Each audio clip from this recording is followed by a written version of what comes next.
ವೀಕ್ಷಕರೇ, ಚೌಕಿದಾರ್ ಚೋರ್ ಹೇ ಅನ್ನೋ ಮಾತನ್ನ ಕಾಂಗ್ರೆಸ್ ಮರೆತೇ ಹೋಗಿದೆ.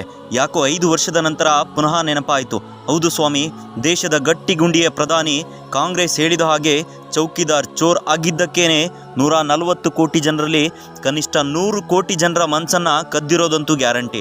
ಕಾಂಗ್ರೆಸ್ 60-65 ವರ್ಷ ಮಾಡಲಾಗದೇ ಇದ್ದಿದ್ದನ್ನು ಕೇವಲ 10 ವರ್ಷಗಳಲ್ಲಿ ಮಾಡಿ ತೋರಿಸಿದ ಚೌಕಿದಾರ ಸೂರ್ಯ ತೇಜಸ್ಸಿನ ಗಟ್ಟಿಗುಂಡಿಯ ಪ್ರಧಾನಿ, ವಿಶ್ವ ಮಟ್ಟದ ನಾಯಕರಲ್ಲಿ ಅತ್ಯುನ್ನತ ಸ್ಥಾನದಲ್ಲಿ ಭಾರತವನ್ನು ಕಾಣುವಂತೆ ಮಾಡಿದ ವಿಶ್ವ ಸಾಮ್ರಾಟನ ಹೆಸರೇ ನರೇಂದ್ರ ಮೋದಿ. ಸಾಮಾನ್ಯ ವ್ಯಕ್ತಿ ಕೂಡ, ಅದರಲ್ಲೂ ಟೀ ಮಾರುವ ವ್ಯಕ್ತಿ ಭಾರತದ ಪ್ರಧಾನಿ ಆಗಬಹುದೆಂದು ತೋರಿಸಿದ ವ್ಯಕ್ತಿ ಆತ. 60-65 ವರ್ಷಗಳ ಕಾಲ ಕಾಂಗ್ರೆಸ್ ಭಾರತವನ್ನು ಆಳಿದ್ದರೂ ಸಹ ವಿಶ್ವ ಮಟ್ಟದಲ್ಲಿ ಭಾರತದ ಸ್ಥಾನ ಬಾಲ ಮುದುಡಿಕೊಂಡ ನಾಯಿಯ ಹಾಗೆ ಕಾಣುತ್ತಿತ್ತು.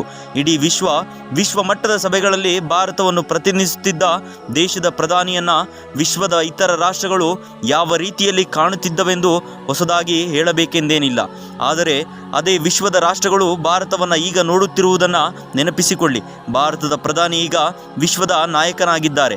ಪ್ರತಿ ವಿಷಯದಲ್ಲೂ ಕೀಳಾಗಿ ಕಾಣುತ್ತಿದ್ದ ಜಗತ್ತಿನ ಬಲಿಷ್ಠ ರಾಷ್ಟ್ರ ಅಮೆರಿಕ ಕೂಡ ಭಾರತದ ಪ್ರಧಾನಿಗೆ ಕೈ ಎತ್ತಿ ಮುಗಿಯುತ್ತಿದೆ. ಜಗತ್ತಿನ ಬಲಿಷ್ಠ ರಾಷ್ಟ್ರಗಳಲ್ಲಿ ಒಂದಾದ ಚೀನಾ ಭಾರತವನ್ನು ಸ್ವಾತಂತ್ರ್ಯ ಬಂದಾಗಿನಿಂದಲೂ ರಾಜಕೀಯವಾಗಿ ತುಳಿಯುತ್ತಲೇ ಬಂದಿತ್ತು. ಆದರೆ ಈಗ ದೇಶದ ಒಂದೇ 1 ಇಂಚು ಗಡಿಯನ್ನು ಮುಟ್ಟಿದರೂ ಕ್ಷಣ ಮಾತ್ರದಲ್ಲಿ 10 ಅಡಿ ಮುಂದಕ್ಕೆ ನುಗ್ಗಿ ಹೊಡೆಯುವ ಸಾಮರ್ಥ್ಯ ಭಾರತಕ್ಕಿದೆ. ಕೇವಲ 10 ವರ್ಷದ ಹಿಂದೆ ಹೋಗಿ ನೋಡಿ ಸ್ವಾಮಿ, 60 ವರ್ಷ ಆಡಳಿತ ಮಾಡಿದರೂ ಸಹ ಕಾಂಗ್ರೆಸ್ಗೆ ದೇಶ ಕಾಯೋ ಸೈನಿಕರಿಗೆ 6 ಇಂಚಿನ ಬುಲೆಟ್ ಪ್ರೂಫ್ ಜಾಕೆಟ್ ಕೂಡ ಕೊಡಲಾಗಲಿಲ್ಲ. ವೀಕ್ಷಕರೇ, 60 ವರ್ಷ ಆಡಳಿತ ಮಾಡಿದರೂ ಸಹ ಒಬ್ಬ ಸೈನಿಕನಿಗೆ ಅತ್ಯಾಧುನಿಕ ಶಸ್ತ್ರಾಸ್ತ್ರ ಮತ್ತು ಮೆಷಿನ್ ಗನ್ಗಳನ್ನು ಕೊಡೋದಕ್ಕೆ ಆಗಲಿಲ್ಲ. ದೇಶ ಕಾಯೋ ಸೈನಿಕರಿಗೆ ಒಳ್ಳೆ ಊಟ ಕೊಡೋದಕ್ಕೂ ಕಾಂಗ್ರೆಸ್ಗೆ ಗತಿ ಇರಲಿಲ್ಲ. ಪಾಕಿಸ್ತಾನ ತಂಟೆ ಮಾಡಿದರೆ ಚೀನಾ ದೇಶದ ಗಡಿಯೊಳಗೆ ನುಗ್ಗಿ ಬಂದರೂ ಸಹ ಮಾತನಾಡದೆ ಬಾಲ ಮುದುಡಿಕೊಂಡಂತೆ ಇರಬೇಕಾಗಿತ್ತು ಭಾರತ. ಆದರೆ ಈಗ ನರೇಂದ್ರ ಮೋದಿ ಎಂಬ ಮಹಾ ವಜ್ರಾಯುಧದಂತಿರುವ ಮಹಾನ್ ನಾಯಕ ಯೋಧನಾಗಿ ಭಾರತಕ್ಕೆ ಕಾಣುತ್ತಿದ್ದಾನೆ. ನಾಯಕ ತಕ್ಷಣದಲ್ಲೇ ದಿಟ್ಟ ಉತ್ತರ ನೀಡುವ ಮಹಾನ್ ಯೋಧನಾಗಿ ಕಾಣುತ್ತಿದ್ದಾರೆ.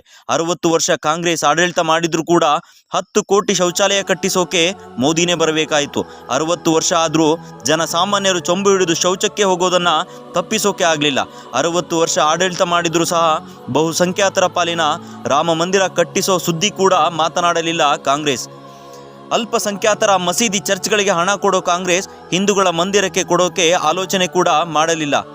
ಚೀನಾ ಹಾಗೂ ಪಾಕಿಸ್ತಾನದ ಅಹಂಕಾರವನ್ನು ಮುರಿಯೋಕೆ ದಿಟ್ಟ ಉತ್ತರ ನೀಡೋಕೆ ಮೋದಿನೇ ಬರಬೇಕಾಯಿತು. ದೇಶ ಕಾಯೋ ಯಾವುದೇ ಒಬ್ಬ ಸೈನಿಕನನ್ನು ಕೇಳಿ, ದೇಶಕ್ಕೆ ಮೋದಿ ಎಷ್ಟು ಅನಿವಾರ್ಯ ಅಂತ ಹೇಳ್ತಾರೆ. 60 ವರ್ಷ ಆಡಳಿತ ಮಾಡಿದರೂ ಕಾಂಗ್ರೆಸ್ಗೆ ಒಂದು ದಿನವೂ ಸೈನಿಕರಿಗೆ ಸಂಪೂರ್ಣ ಅಧಿಕಾರ ನೀಡಲಿಲ್ಲ. ಚೀನಾ ಹಾಗೂ ಪಾಕಿಸ್ತಾನಿಯರು ಹೊಡೆದರೆ ಹೊಡೆಸಿಕೊಂಡು ವಾಪಸ್ಸು ಬನ್ನಿ ಅನ್ನೋ ಕಾಂಗ್ರೆಸ್ಗೆ ಭಾರತೀಯ ಸೈನಿಕನ ಧೈರ್ಯ ಸಾಮರ್ಥ್ಯ ಏನೆಂದು ತೋರಿಸೋಕೆ ಮೋದಿನೇ ಬರಬೇಕಾಯಿತು. 60 ವರ್ಷ ಆಡಳಿತ ಮಾಡಿದ ಕಾಂಗ್ರೆಸ್ ಸಮಯದಲ್ಲಿ ಭಾರತದ ಮೇಲೆ ಎಷ್ಟು ಭಯೋತ್ಪಾದಕ ದಾಳಿ ನಡೆದಿತ್ತು ಗೊತ್ತಾ? ಆದರೆ ಮೋದಿ ಅಧಿಕಾರಕ್ಕೆ ಬಂದ ಮೇಲೆ ಯಾಕೆ ಭಯೋತ್ಪಾದಕ ದಾಳಿ ನಡೆದಿಲ್ಲ? ಭಾರತದ ಸೈನಿಕರ ಕ್ಯಾಂಪ್ ಮೇಲೆ ದಾಳಿ ಮಾಡಿದ್ದಕ್ಕೆ ಪಾಕ್ ನೆಲಕ್ಕೆ ನುಗ್ಗಿ ಏರ್ ಸ್ಟ್ರೈಕ್ ಮಾಡುವ, ಸರ್ಜಿಕಲ್ ಸ್ಟ್ರೈಕ್ ಮಾಡುವ ತಾಕತ್ತು ಮೋದಿಗೆ ಮಾತ್ರ ಇರೋದು ಅನ್ಸುತ್ತೆ. ಭಾರತದ ಯಾವುದೇ ಒಬ್ಬ ಸೈನಿಕ ಅಥವಾ ಯೋಧ ಪಾಕಿಗಳ ಕೈಗೆ ಸಿಕ್ಕರೆ ಅವರ ದೇಹದ ಬಿಡಿ ಭಾಗಗಳನ್ನು ಪಾರ್ಸಲ್ ಮಾಡುತ್ತಿತ್ತು. ಆದರೆ ಅಭಿನಂದನ್ ವರ್ಧಮಾನ್ ಎಂಬ ವಾಯುಸೇನೆಯ ಯೋಧ ಪಾಕ್ ನೆಲದಲ್ಲಿ ಬಿದ್ದಿದ್ದು ನೆನಪಿದೆಯಾ? ಮೊದಲಾದರೆ ಹೋದರೆ ಹೋಗಲಿ ಎಂಬ ಒಬ್ಬ ಸೈನಿಕ ತಾನೇ ಅನ್ನುತ್ತಿತ್ತು ಕಾಂಗ್ರೆಸ್. ಆದರೆ ಭಾರತದ ಚುಕ್ಕಾಣಿ ಹಿಡಿದಿದ್ದು ವಜ್ರಕಾಯ ಯೋಧ ಮೋದಿ ಇದ್ದಿದ್ದು ಪಾಕ್ಗೆ ಮರೆತೇ ಹೋಗಿತ್ತೇನ? ಕೇವಲ 48 ಗಂಟೆಗಳ ಒಳಗೆ ಪಾಕಿಸ್ತಾನಕ್ಕೆ ವಾರ್ನಿಂಗ್ ಮಾಡಿ ಭಾರತಕ್ಕೆ ಅಭಿನಂದನ್ ವರ್ಧಮಾನ್ರನ್ನ ಸುರಕ್ಷಿತವಾಗಿ ಕರೆತರ್ತಾರೆ ಮೋದಿ. ಅಲ್ಲ ಸ್ವಾಮಿ, 60-65 ವರ್ಷ ಆಡಳಿತ ಮಾಡಿದ್ರು ಕಾಶ್ಮೀರದಲ್ಲಿ ಸೈನಿಕರ ಮೇಲೆ ಕಲ್ಲು ಎಸೆಯೋದು ಪಾಕಿಸ್ತಾನ್ ಜಿಂದಾಬಾದ್ ಅನ್ನೋದನ್ನು ನಿಲ್ಲಿಸೋಕೆ ಆಗಲಿಲ್ಲ. ಅದೇ ಕಾಶ್ಮೀರವನ್ನು ಭಾರತದ ಭಾಗವನ್ನಾಗಿ ಮಾಡಿ 370ನೇ ವಿಧಿಯನ್ನು ತೆಗೆದುಹಾಕಿ, ಅದೇ ಕಾಶ್ಮೀರದಲ್ಲಿ ಸೈನಿಕರನ್ನು ಕಂಡರೆ ಕೈ ಮುಗಿಯುವ ಹಾಗೆ ಮಾಡಿ, ಅದೇ ಕಾಶ್ಮೀರದಲ್ಲಿ 20 ರಾಷ್ಟ್ರಗಳ G20 ಶೃಂಗಸಭೆ ನಡೆಸಿದ ಗಟ್ಟಿಗುಂಡಿಗೆ ಭಾರತದ ಪ್ರಧಾನಿ ಮೋದಿಗಿದೆ. ಬ್ಯಾಂಕ್ ವ್ಯವಹಾರವೇ ಗೊತ್ತಿಲ್ಲದ ಗ್ರಾಮೀಣ ಭಾಗದ ಹೆಬ್ಬೆಟ್ಟು ಹಾಕೋ ಜನರಿಗೆ 60 ಕೋಟಿ ಝೀರೋ ಅಕೌಂಟ್ ಮಾಡಿಸಿದ್ದು ಮೋದಿನೇ. ₹1 ಚಿಲ್ಲರೆ ಕೊಡೋಕ್ಕೂ ಆಗದಿದ್ದಾಗ ಗೂಗಲ್ ಪೇ, ಫೋನ್ಪೇ ಅನ್ನೋ ಡಿಜಿಟಲ್ ಹಣಕಾಸಿನ ವ್ಯವಹಾರವನ್ನು ಮೊಬೈಲ್ನಲ್ಲೇ ನಡೆಯೋ ಹಾಗೆ ಮಾಡಿದ್ದು ಮೋದಿ. ಕಟ್ಟಿಗೆ ಒಲೆ ಊದಿ ಹೊಗೆಯಿಂದ ನರಳುತ್ತಿದ್ದ ಮಹಿಳೆಯರಲ್ಲೇ ಉಚಿತ ಗ್ಯಾಸ್ ಸ್ಟವ್ ಸಿಲಿಂಡರ್ ಕೊಡೋದಕ್ಕೆ ಮೋದಿನೇ ಬರಬೇಕಾಯಿತು.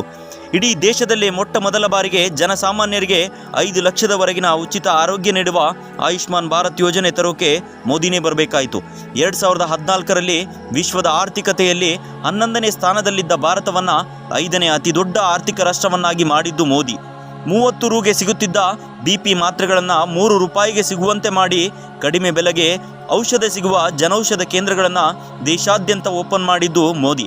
ರೈತರನ್ನು ಉದ್ಧಾರ ಮಾಡೋಕ್ಕಾಗಿ ಕಿಸಾನ್ ಸಮ್ಮಾನ್ ಯೋಜನೆ ಮೂಲಕ ರೈತರ ಖಾತೆಗೆ 6,000 ರೂಗಳನ್ನು ನೀಡಿದ್ದು ಮೋದಿ. ಭಾರತದ 80 ಕೋಟಿ ಬಡವರಿಗೆ 5 kg ಅಕ್ಕಿ ನೀಡುತ್ತಿರೋದು ಕೂಡ ಮೋದಿ ಸರ್ಕಾರ. 2014 ತನಕ ಇಲ್ಲಿಯವರೆಗೂ ಭಾರತದಲ್ಲಿ ಇದ್ದದ್ದು 387 ಮೆಡಿಕಲ್ ಕಾಲೇಜುಗಳು. ಆದರೆ ಈಗ ಇರೋದು 660 ಮೆಡಿಕಲ್ ಕಾಲೇಜ್.